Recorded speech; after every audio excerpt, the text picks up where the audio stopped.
Hello mga be! Miss nyo na ba si Park Seo-joon as Park Seo-yi sa 81 class?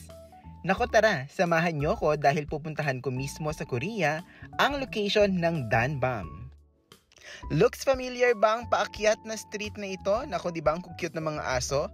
Pero tama, dito nga yun, dito ang location ng Danbam. Nako, teka lang mga be, konting push pass pag-akyat kasi pataas ito. Pero di ba yung Danbam, ito yung original na restaurant o yung unang restaurant na tinayo ng role ni Park Seo-joon sa 81 class kasama ang kanyang gang. So, eto na nga pag-akyat. Ayan na ang mismong Danbam. Naku, teka lang, nakapan na ang camera sa street. Ayan yung street paakyat.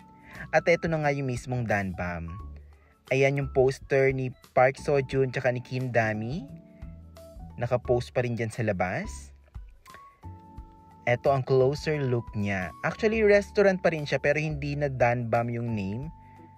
O hindi naman talaga Danbam yung name. Pero diyan, di nila inalis yung logo na yon ng Danbam. Tapos ayan siya sa labas. Tapos tinanggal na rin nila yung logo ng Danbam sa taas. Pero tatandaan nyo yung taas na yon. Doon sila tumatambay, di ba? Ayan na yung picture. Siyempre, umawra ako dyan. And nakakatuwa rin na maraming mga foreigners at iba pang mga locals yung naglilibot din dito sa place na ito. Tapos dito sa gilid, merong paganyang view. Diba? Love it!